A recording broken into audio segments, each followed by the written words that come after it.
The Club World Cup will see Real Madrid's first game tomorrow. They're in action against Al Hilal. Of course, the first game in which Xabi Alonso will be in charge of Madrid. For more on this, let's welcome in, shall we, Alex Kirkland. Now, it's barely noticeable, Alex's delay, so don't worry if there is a slight pause. It's all very much under control. Alex, you're at Xabi Alonso's press conference today. What was the big takeaway from it?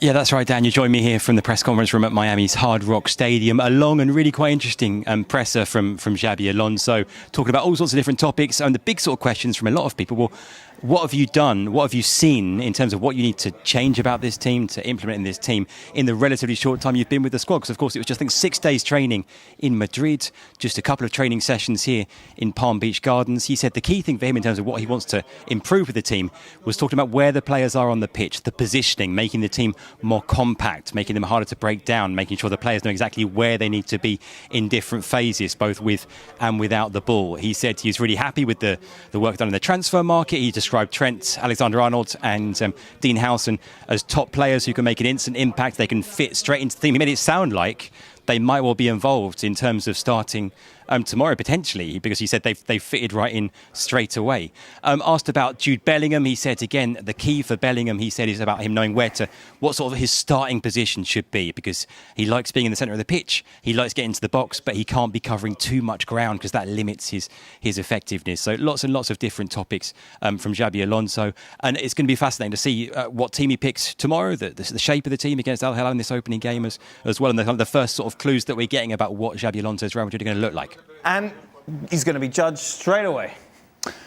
Well, given the importance that Real Madrid has given this competition, then it's not like he's using these games to figure out, all right, what is my best mix?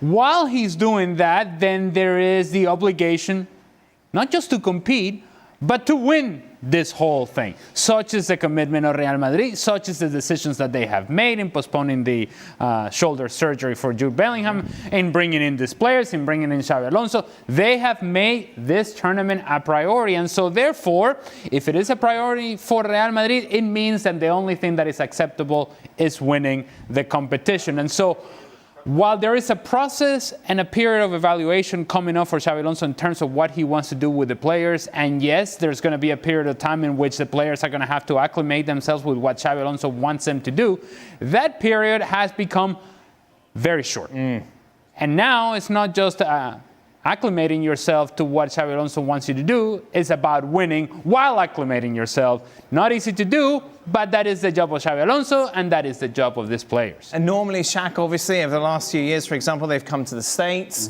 You'd have some friendlies, albeit against big opposition, but ones that weren't taken too seriously. Not too seriously, and you're allowed to make as many changes as you like. And so Real Madrid would use this. We saw their training, and the games would be just a part of what has been a pre-season. But to Ali's point, from the time Real Madrid or this tournament was announced, Real Madrid certainly seemed to want to take this seriously, given the prize money on offer, given what it will mean, and their approach. And you fully understand that if that is how you're going to go about business, then there's only one outcome here that certainly will satisfy. There are quite a few hurdles in between here and there for Real Madrid, most notably in Paris Saint-Germain. But you understand that Real Madrid have come to this tournament with one intention and one intention only, to win it. Alex, we've discussed a lot over the last few days the future of Rodrigo. It's thought very much up in the air. I imagine Xabi Alonso was asked about the Brazilian today.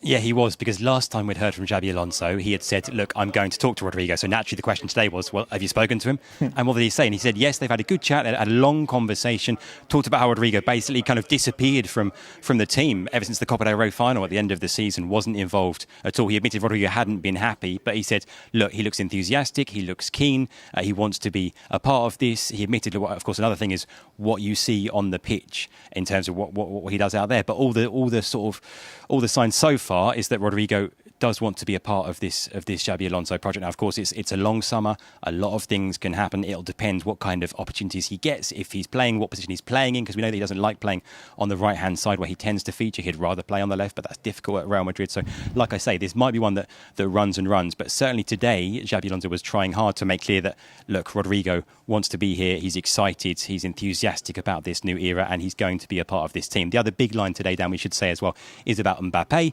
He missed training today with a fever, the only player not to be involved in training here. And Xabi Alonso said that we're going to leave it till the last minute. He will be assessed in the morning. On Rodrigo, Ali, we discussed it a lot while you were away. Shaka and Stevie very mean to me. I suggested Manchester City. Didn't even give me the time of day. Well, Which came from, by the way, Gustavo Hoffman. I didn't just pluck it from the sky. Well, I thought it was your research. Don't blame Gustavo now. I thought it was this deep research that you're known for, Dan. First of all, let me just address Rodrigo in him sometimes coming across as if he's making demands as to what position he should be playing for Real Madrid. Yes. This is what I would say to Rodrigo. As good a player as you are, you're not good enough to be making demands at Real Madrid when the players ahead of you in that left-sided position are significantly better than you in that position, that being Vini Jr. and, of course, Kylian Mbappe, if indeed you were going to pick players that were coming from the left-hand side for Real Madrid. So he's not getting that position. You're not, I don't think, if you're Rodrigo, you're not in a place in which you can demand where is it that you're going to play at Real Madrid. So get acquainted with a role that you're comfortable with and fall in love with that position, whatever that may be. Learn to fall in love with that if you want to stay in Real Madrid. As for Rodrigo and Manchester City, I just feel like there are a lot of Rodrigos in Manchester City. I think he's going to run into the same sort of thing, the same sort of conversation. And I don't believe that Rodrigo is a player that can consistently produce for you. So he would become a nice piece to have for Manchester City, but not an angular piece. I think there is a place for Rodrigo in a lesser team with lesser expectations where he can be the guy. Like Arsenal.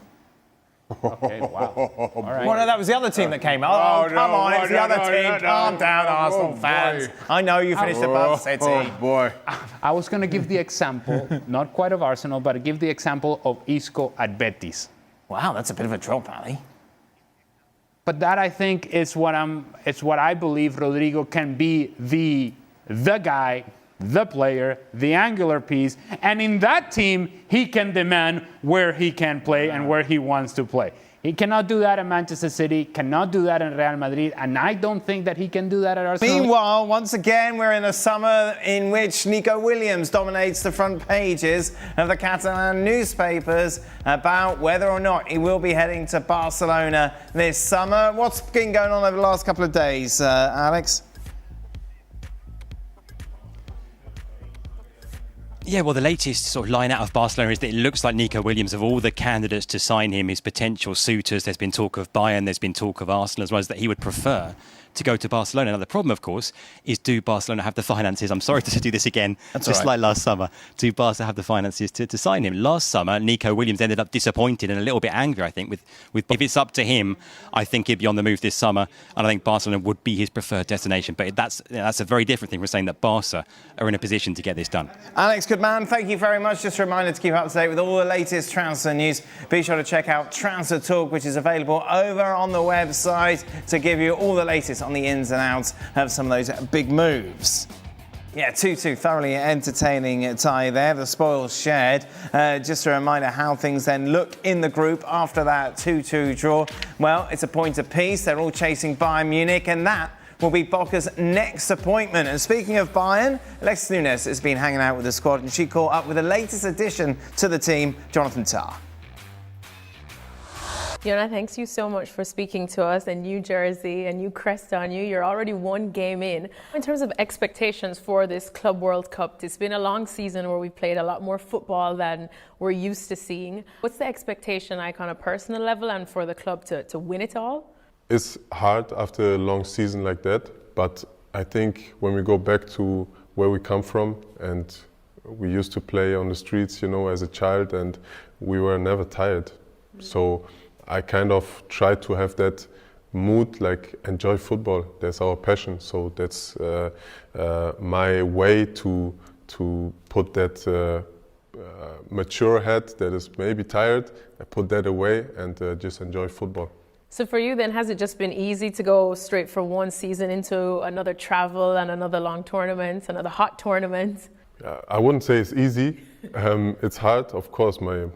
I can feel it that my body sometimes wants a break. But I mean, when you're ready mentally, then your body can just follow. In terms of next season, we know Dortmund's always there, but Leverkusen now as well are going through different changes, a big one with no more Xabi Alonso as well. Where do you expect the biggest challenge to Bayern to come from? As we've seen the last season, how the team has worked, and I was on the opposite. I was in Leverkusen, and you could just feel that everybody was so hungry and not happy with the situation that Leverkusen won the year before. So we have to keep that focus in every competition, not only in the Bundesliga, but as I said, also in the Cup and in the Champions League. Bayern don't necessarily have to convince many people to join them. We know the history of the club as well. But for you personally, what made you want to be a part of Bayern now? Bayern is one of the biggest clubs in the world. And it's so successful, the history is so successful. That's why you are always attracted by those clubs. And I just found this challenge for me to come to a club like that, with a young coach who played on my position, who can really help me to even grow more, get better in terms of on the pitch, but also off the pitch as a leader. You know, he can really help me to push me to the next level. And obviously the people around the club, like Max Eber, for example, the way he presented me, the project and what they want to do, I couldn't say no. Jan Fjortov joins us. Jan, you take a look over the last couple of years when it comes to Bayern signing defenders. It hasn't exactly worked out particularly well. Is this different? Well, we hope so. But remember, they signed a Kim from Serie A, and we thought that was the big thing. And then Upamecano sometimes looks a bit insecure. But I think with Jonathan Tah, they have signed a player that is a sustainable, good transfer for them. Rest of this summer does look so good for Bayern. But this was the guy they were €5 million away from getting him last summer. Leverkusen wanted 30, and they said 25, and then now they're getting for free. So this is a good deal for them. But it's typical Bayern now. This is the great defender. This is the great leader. I've heard that before, haven't we? Yes, exactly. We have heard that before. Yeah, and Jonathan Tah is actually coming off a season in which he had a good season, not a great season, much like the rest of Bayer Leverkusen. Good season, not great. Not certainly compared to what it was a couple of seasons ago, where him and Bayer Leverkusen, the rest of that team, were spectacular. I would say that what they're getting with Jonathan Tah is maturity, calmness. There's a lot to like about his game in terms of when you compare him, say, for example, with Kim. Why does Kim get in trouble all the time defensively? Because he goes and tries to win balls that he's never going to get to. He rushes himself out of position, takes himself out of good defensive positions, and make what I think are unnecessarily risky decisions in the back line. And when you are Bayern Munich and you play in the style in which you do under Vincent Kompany, which you like to push numbers forward, you need to have players in that back line that not only can defend over distance in terms of the counter-attacking opportunity, but can also read where the danger is coming from and anticipate where the danger is coming from, so that you don't have to make silly decisions and unnecessary mistakes. I think Jonathan Tah solidifies the center back position. I don't think it'll resolve all the issues for Bayern Munich in that part of the field, but it does solidify the position. So Tah coming in. Meanwhile, Leroy Sané, of course, leaving Bayern. Jan, Galatasaray, his destination. Are you surprised that he's ended up in Turkey? Well, when it comes to Bayern, we shouldn't be surprised by anything, because remember, this is the club that Florian Wirtz was 100% going to. And then we realized that it was his father they signed and not the son. The son were going to Liverpool and told them, Uli Hoeneß said, everything is clear.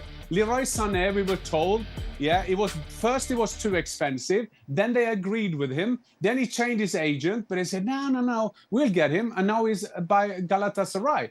I mean, if the numbers are right, I do understand that Leroy Sané will go there. We know Galatasaray is a great football club. We know it's a very passionate football environment. But I'm a bit surprised of the communication coming out of Bayern, because I mean, they are under pressure in terms of they need something new. Now, Thomas Müller goes out. That is the wages gone with him. Daniel Leroy Sané, they lose him on a free. Okay, they get on a free. So say that equals each other.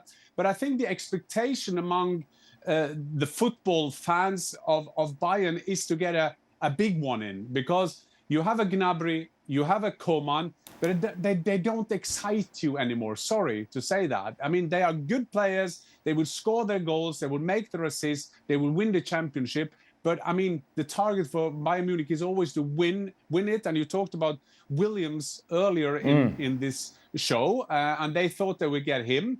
And then you saw reports coming out that they found some weaknesses in his play. That is always a sign from Bayern that they know that someone else will get him. And now he's on his way to Barcelona. Anyway. He's rubbish. Yeah, exactly. Same with Leao. The same with Leao. Leao, we want him. Yeah. Now he has some weaknesses, so we won't take him. Then you know he's staying over us. Talk to me, Manchester United fans, about Ekitike. Jan?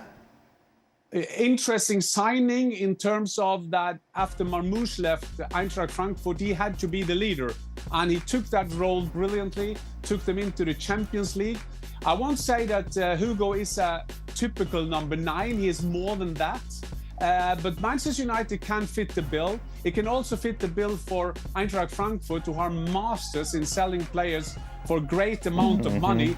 Talking about Marmoush, 80 million, Muani, 95 million to PSG back in the days. Both came for a free. So I can see that happening. As an Eintracht Frankfurt fan, of course, I want him to stay. But this is the philosophy of that club. And I can see Manchester United be desperate to get him. 100 million, Ali's a lot of money. It is a lot of money. But then again, that's the market that we're in. At that number, it feels like a desperate reach by Manchester United. What we saw from him was flexibility. When he was playing with Marmoush, he was more than happy to roam around Omar Marmoush and find spaces in behind, find spaces underneath, and work in tandem and as a nice pair that was so productive for Eintracht Frankfurt. What we saw from him post Omar Marmoush going to Manchester City is a guy that the productivity responsibility is on me, and I'll take on that responsibility gladly. And he did so with consistency of performances. So there's flexibility, there's maturity, there's productivity, a lot of things to like about Hugo Ekitike. I'm just not quite sure that if I'm Manchester United, I am reaching. It feels like it's reaching when you're talking about 100 million. Welcome into the latest edition of Extra Time. Thank you very much for all your questions. Jan, a short one today. Hey. Look at that. It's a short one. Can I tell me about the mountain climb I had on Friday, boys? I was so tired. I've never been in so much pain in my whole life. So I'm here despite doing a hike that ever been seen before in Norwegian nature. I just want to say that. That's good. No, that's very interesting, Jan. Thank you very much for joining us. Thank you. After climbing your little hill. Courageous. So where are you? You're somewhere different, Jan. What's that behind you? Some sort of trophy? I'm in West Norway. Yeah, I am in Norway, West Norway, where the Vikings started their raids 1,000 years ago. So I'm home. No, but what's that? Is that a trophy? Climbing this hill. No, it's how we made coffees back in the days in Norway. Vintage. You can't get cappuccino on that one. And then who's the wedding picture of? That seems black and white, so even older. My mom and dad. Beautiful. Oh, very nice. There we are. What a romantic. Shaka, what do you think of the ref cam technology? It does give you a real sense of how fast the game is played on field. You right, they said you were really excited about ref cam the other day. No, I was annoyed that you weren't giving it any sort of due. Yeah, so you were ref cam police. I thought it was an interesting addition. You should have seen how excited you were. Interesting perspective. Well, you were so down on it. No, it's like, it's a camera. The ref has a camera. All right. I think it's quite nice, isn't it? Little insult. Yeah. You can see what the ref sees, have an idea of why they You don't make like the those decisions. insight that the ref camera gives you? Almost behind the scenes. Access. Yeah. The access. See, he was like this before, Ali. Just Yeah, well, he completely was like this before the show as well. As a ref, I don't know what he's doing. Oh dear. Jan, your dad, of course, was a ref. Would he have enjoyed this? Yeah, I liked it, but I do understand that Xhaka doesn't like it. Imagine you have a keeper cam. He's been still for like 80 minutes. You're just standing there. Is it frozen? No, I like the point that you made, Dan, there. Sometimes it's good to see how little time you have out on the pitch. And you can also see that, boys, when we do a game live, when we're standing next to the line. Yes. And even for my generation, it goes a bit quicker now when you're sitting in the stand. Why don't you play the ball left? No, because I didn't see him. I was tackled 1 second after I saw it. So I liked it. What I would like to see is that when they blow a call, when they get it wrong, that they actually show the angle that the referee had in that particular call. Exactly. And at that point, you kind of go, how could you miss that? There's call? accountability there. Yeah, You can say, I absolutely. can see why he did that, Yeah. or not. Yeah, so right now, it's very sort of selective as to what they're showing us from the ref cam. Oh, is it? Well, I'm just saying, just show us the angle from the ref when he's about to make a big call. I've never seen somebody so excited about a ref cam. So protective. That's the word I'm looking. You're protective of the ref cam. I'm just excited about innovation, Shaq. Well, you are a champion of innovation. Not stuck in the past. Well, Ali, what non-European team do you see going far in the Club World Cup? Oh. Brazilians have done well, You know, haven't they? Flamengo's look good. South American teams done well. I think Fluminense looked good today against Borussia Dortmund. I think they were unfortunate not to win the game. Gregor Kobel came up with a bunch of saves, a double save as well in the second half. I thought Fluminense dominated for long periods of time against Dortmund. Should have won the game. I'm gonna say Flamengo. Okay. And I really think that they have enough quality about them and enough of a change of pace in the attack to create some problems. Of course, they heavily supported Boca Juniors and River Plate. Maybe they have a chance as well, but of the ones that I've seen so far, I think Flamengo has been the most impressive. Anything you'd like to add? No. Of course not. Jan, Norwegian star Nepan looks set to join Guardiola at Man City. What City star does he most remind you of?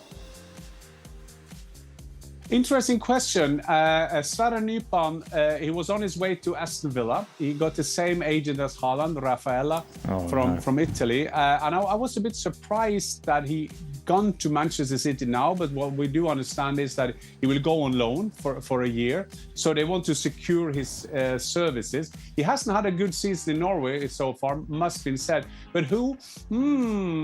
That's a tough one. I'm not sure which one I'll think of in the team. He's an 18-year-old, need to develop. He's been a big talent. He's far away from the national team in Norway, so they got to see his development going. So getting him out on loan, toughen him up, and maybe we can compare him with any Manchester City stars and later.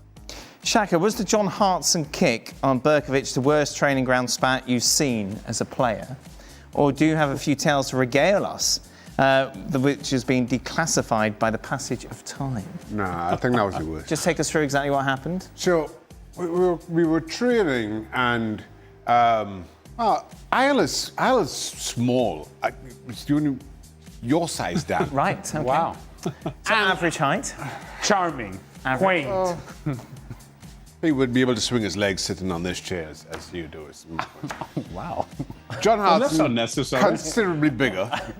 I've just been rewatching The Last Dance, where Jordan's always laughing at But who? the general manager of the Bulls, the short little fat man. All right, I'll go. Jerry Krause. Yeah, is who you're looking for. It's just- Okay. Poor guy. Little short man. John Hartson, who is much bigger than Isle, goes in for a challenge on Isle, brings him down, if memory serves me correctly. But now Isle is on the floor and kind of just hits John in the legs. And John boots him in the face. I mean, so John is standing up. Isle is on the floor on his knees or something we saw, and absolutely volleys him. And Harry used to allow the cameras in on a Friday, because Friday was supposed to be the easy day. Right. So all the Sky cameras were there for training on the Friday, so they catch it all. So there was no way anybody could kind of cover it up. Wow. Yeah, but it was bad. But even so, there's nothing that I've been a part of that. What was the aftermath like? Well, Harry sent John in, and then we just kind of finished training. Did set pieces, I think, again Friday, and then Harry tried to kind of throw a blanket on it, but it's already it's out. Yeah, absolutely. As I say, it's out. So as much as he tried to keep it quiet, there was no keeping. That was already on air. Well, was it out of character for the player to do this, or? Not really. Okay. Not really. It was part Not of his. really, no. Yeah. Part of his doing, part of his making. Yeah. John was physical. That's the only way he could do. Fantastic striker, but physical. He's one of them who would give as good as he got with any centre half. Jan, any training spats you'd like to share? Yeah, when I came to England, I didn't score for a while, and we got a striker from Wolverhampton, Andy Much. He played up front with Steve Bold. I don't remember if you remember. It was a great partnership in English football. And Andy Much came in, and for me, he was a symbol of me not scoring goals, because he was talking to me all the time. Jan, I want this, I want that. And I didn't score, got annoyed. I scored for my national team, but I came back to this Andy Much thing. And one day I said to my wife, today in training, I'm gonna take him. I'm gonna so knock him down in training. I planned everything, and we played 5 against 5 in training. He came past me, and I wasn't as bad as John Hartson, but was not far away. And when he fell down, he stood up straight away and saw me in the face. That's what I want from you, Jan. And from that day, he was my best friend in the team. So that was a kind of the attitude in English football at that time. That was a part of things happening. I think if you played in English football, and Shaka, you will support me on this one, you had those kind of things happening more or less. I'm not saying every day, but a couple of times in month, you will have something going on in training pitch. What a weird lot you footballers are. Jan, does it ever get dark in Norway? Now, are you at that period of year? Look, I'm looking outside, and it's midnight with you, and it's still light. Yeah, it's over midnight and it's still light. Yeah. So now that's Norway. You have to visit Norway. Okay, there you go. What's that movie? Is it Insomnia? Robin Williams? Good. Yes. It is Insomnia. There you are, Al Pacino. Oh, there we are. Many good actors in that for me, Dan. You know my genre. Sharknado. Hey, oh, baby. Sharknado 2, I think. Different good acting. Ali, how are you with because your patience sometimes can be tested. What were you like in training, particularly maybe with some of the youngsters? No, well, yes, my patience was tested, but I wasn't violent. I wasn't violent. I did see, and it was in preparation for MLS Cup 2002, and we were still training in LA, about to travel to actually Boston. We were gonna go play against the New England Revolution and Stevie Nichols' New England Revolution. And it was our last training before we left, and there was this guy who was always intense in training. His name was Adam Fry, but in that training week leading up to MLS Cup, guys want to take it easy because you want to make sure that you're available for the final. Sure. And he was just yapping and running around and kicking people. He was just playing with an intensity that some of the other guys were not. And he wasn't going to play. He wasn't going to feature. And one of these guys, his name is Danny Califf, became a U.S. international later on. He had it. And he's a quiet guy usually, mild-mannered guy, but he had it with Adam Fry, just chirping. And he was dribbling away from Adam Fry, but knew he was coming. He actually, literally, and I'm seeing this because we're playing the small-sided with bumpers on the outside, and I am seeing it happening and developing, like, oh no. He steps on the ball, waits for Adam Fry to come, and as he's coming, he just goes full on, whammo! And I'm talking, this guy just catches it in the face, goes down. He's obviously now in a position in which like he's trying to complain and whine about stuff, and everybody else was kind of like, yeah, you had to come. That was coming. That was coming. Poor Adam Fry. Yeah. I think Adam Fry became a firefighter later on. I think so. Ali, is Vitinha in the race for Ballon d'Or, or does he have to be from La Masia to get votes? Oh, boy. Well, he should be in the conversation. There is this sort of... We made this whole conversation, Jan, I think, was in the show about, well, whoever wins between France and Spain has to win the Ballon d'Or. Oh, yeah. And well, no, he didn't bring up the topic. He was in the show. And Jan was very much just like, yeah, let's not bury the lead. Let's get after it. Yeah, of course it has to be between Lamine Yamal and Ousmane Dembele.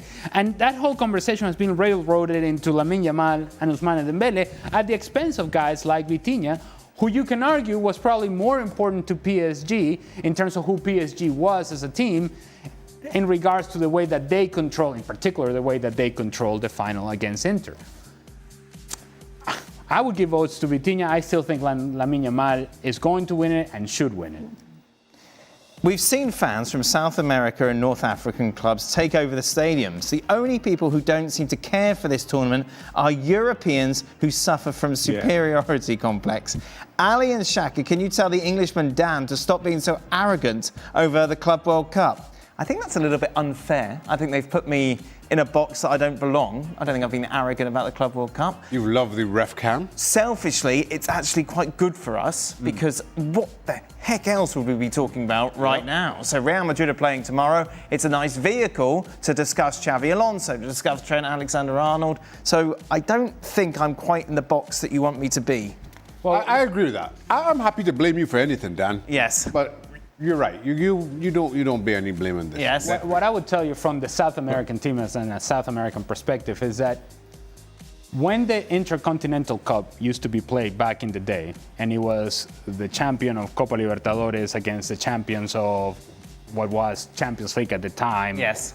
And so that, for the South American teams back then, this is years ago, it was a big deal. It was a huge deal. And winning the Intercontinental Cup was that sort of proof that South America had the better players or had the better teams, and you just didn't have enough players at that time going over to Europe. And it was sort of like a slap in the face of the rest of the world that kind of looked down upon South America, that we could come up and actually challenge teams like Stevie's Liverpool or Real Madrid or Milan or this, that, and the other. That was sort of the reasoning behind it. This is the latest opportunity for South American clubs with significant less resources than the European clubs to actually have the chance to compete on the field against the European clubs. Now, it doesn't mean that they're better, it doesn't mean that they're going to win it, but at the very least, you're getting a chance to do something that was done in the past, that hadn't been done with any sort of consistency, and now you get this chance in the Club World Cup. And mind you, the biggest motivation of all is that you get a payday potentially at the end of this tournament that is not available to the South American clubs playing their own leagues or even playing Copa Libertadores. The payday at the end is far more meaningful to the South American clubs. Go on, Jan. But listen, Dan, I understand that they do put you in the European box because Europeans, we are a bit arrogant, we are very arrogant. It's like a fashion now in Europe to say, nobody cares. And did you see Bayern? They played for 21. Well, PSG, Atletico Madrid had 80 and all that kind of thing. I don't like the attitude of the Europeans to this Club World Cup. It's easy to say, yes, they should have more holiday. The players need more rest. Maybe this was a FIFA idea that gone too far and so on and so on. But don't give me it. I can't say that word, but don't give me this thing about Europeans, we see this and that, and this is a tournament that should never be played.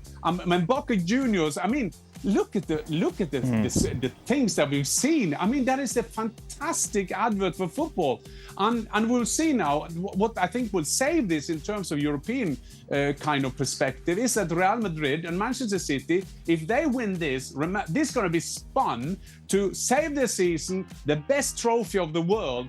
So please, Europeans, have a bit of respect. And I'm with Al. This cup that used to be done, that was much more seriously taken by the South Americans. But I loved that back in the days. So you Europeans, calm down. Let's have a good game now, and then let the authorities talk about the health of the players and all that kind of thing. Let's just enjoy the football. There are some good games in there, and if a game in Euro was played in the middle of the day, we will have an empty stadium too. So that is nothing to do with that. I think this is going to be good. I really do. On the subject of Boca Juniors and the support of the South American teams, I happened to be in Miami the last few days. Starting right around Saturday afternoon into Sunday morning, a presence of Boca Junior fans started trickling in.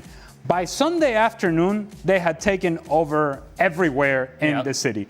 And if you don't believe me, believe my wife, who comes home after having been out in the afternoon on Sunday, allowing me to watch the US Open. What a lovely Father's Day treat. Yes, thank you. Thank you, babe. Love you. It's been rain delayed. Come back in a couple of hours. Yes. She comes back and she says, Boca Junior fans are everywhere. Now, I can tell you that before Sunday, my lovely wife did not know what Boca Juniors was. And there she was in the middle of Boca Junior fans, and she's like, they're everywhere. You couldn't even walk.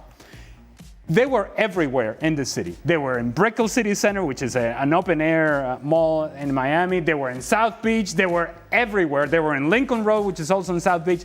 Everywhere there were Boca Junior fans. It was, and I hate to make the comparison, but it was in the neighborhood of a World Cup environment. And it's something And that... then the Europeans say, who cares? I mean, how arrogant can you be? Please. So that's a box that Dan is in. Oi, you've embraced this less than anyone I know. I don't know. Anti-ref cam. I don't know what you're talking about, Dan. Arrogant. I don't know what you're talking about, arrogant Dan. You're doing your Wordle while watching the highlights. I don't know what you're talking about, arrogant Dan. Jan, with players complaining about playing in the US heat, how did Norway prepare for the conditions in the '94 World Cup? And did you or the team have to change how you played because of it? Thank you for that great question, because Norway qualified for the World Cup for the first time since 1938, in 1994. So what did the Norwegians do? Should we learn from the Germans? Should we learn from France? Should we learn from any of the experienced team? No. We made our own model. So we had some professors in a medical school giving us bags of plastic. So we're gonna get used to the heat of USA. So when we came to USA, we were drained out. That is point number one. And the way we played, it was too hot, so we couldn't run. And then one of our players organized a tennis tournament in the middle of the day in a humidity of 120. Wow. We couldn't hardly run. We were the rookies on tour, and we came into the group of death. There were 4 teams: Mexico, Italy, Ireland, and Norway, all on 4 points. But let's put it this way. The heat didn't help us, and the plastic gear didn't help us either. Just talk us a little more detail about this plastic gear, yeah. Yeah, they made, you know these bins that you Yes. take things away. Yeah. So we made a hole in this plastic thing, and they put it under our training gear when we did the preparation, and we were gonna sweat as we should do in America. Right. It's the worst idea ever done in football. It's top notch. Wow. I mean, there is a football museum in Norway, and I said to him, get a plastic bag into that museum, because that's the most silly idea ever done. And at the end of the game, this is in 1994, so we played Ireland, just our amateurship. So we had one phone at the bench, and this phone just going to be called up if there was a goal in the other game between Mexico and Italy. And then 1 minute before the end, it was 0-0 between Norway and Ireland. This phone called, and we were like, yeah, there is a goal in the other game. We're through, doesn't matter who scored. And then there was this guy who asked if he wanted to have some more water on the bench. Yes, yeah. Oh, terrible. Nothing to do with your car warranty. So after the research and preparation from the Norwegian professors, Yes. the big solution that they came up with was trash bags. Sweat. Yeah. Exactly. I think that maybe tells us a lot more about Norwegian professors It's sure. Absolutely. than anything else. Ali, if Venezuela qualified for the World Cup, would you be celebrating as if they'd won it? If we're talking percentages, would it be 100%? Well, I've been very clear that I don't like the extended World Cup, and that would be the reason as to why Venezuela will be getting in. So I can learn to love the extended World Cup. Yeah. And if that means that Venezuela is going to be in it, then 100% I love the 2018 World Cup. Final question. This is everyone answered it yesterday. Shaka, we'll start with you. What's the greatest goal that you've ever scored? I scored a couple of goals when I was playing in college, you know. Talk us through them, Shaq. I scored a couple of penalties. Right. But I came out on the park and scored a couple. Well, give us a little more detail. They seem a little sketchy, almost a little fantasy. No, I definitely scored. Trying to remember. You're sort of trying to remind yourself that you did score. I remember one playing for Howard at home, pick the ball up on the right hand side. I've only got one. We're already lying. I've only got one. I'm on the right hand side. I used to do that all the time. Where's the ref cam footage? Yeah. Go for a run into the channel. Okay. Burst past the defense. If somebody make a run in the middle, Okay. give the keeper the eyes like I was going to square it. And just slipped it in their post. Sliced. Oh, baby. Sliced. No slice. Slice. No. That's a slice. No. Give it a no-look finish in the near post. Slice. Magic. You gave the goalkeeper the eyes. Goalkeeper the eyes. See, I know what he's thinking. After a lot. But I thought you were looking at the cross. Yeah, I was looking at the guy in the middle. So how can you be keeping the goalkeeper the eyes if you're looking at who you're going to cross it to? Because he's looking at my eyes. He's looking at my eyes, and he's thinking I'm going You give there. the goalkeeper the eyes. There you go. Easy. Can I just say, at least make it credible, Shaq? No, I'm telling you. It was a damn good goal. Just when you picked it up down that right-hand side, already knew. Yeah, no. You just get a feeling when you Shaka say. Yeah. I run, give me one of them. You scuffed the shot, basically. No, I didn't. No. Definitely not. The greatest goal of Jan whatever your name is. Norwegian guy. Thank you, Dan. Yeah, well, I just get a feeling when Xhaka says he's running into the channel, you just got a feeling run into the English channel. I just imagine him running like you did against the fish. Exactly. What? There was a fish in the channel. But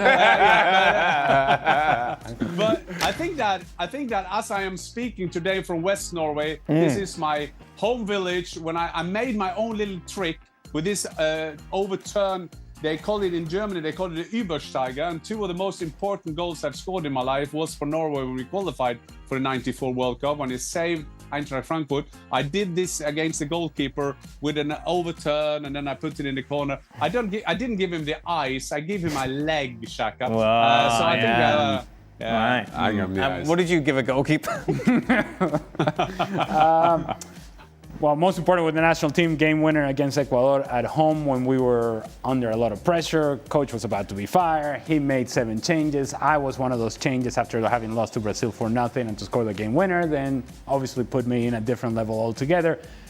Obviously very, very important for us and very exciting for me. As for club level, I picked the ball on the right-hand side. I'll tell you what. Sounds familiar. What were your eyes doing? Sounds very familiar. MLS Cup final against the New York Red Bull. Change your pace, which I was known for, mind you. Little dip of the shoulder. Then went to the outside, Shaq, and you know what I did? Did he keep the eyes? I absolutely you gotta get the goal in the eyes. found that far post, off the post, and in 1-0. Oh, I slipped mine near post. Because of the eyes.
các bạn đã đến với thủ thuật tin học.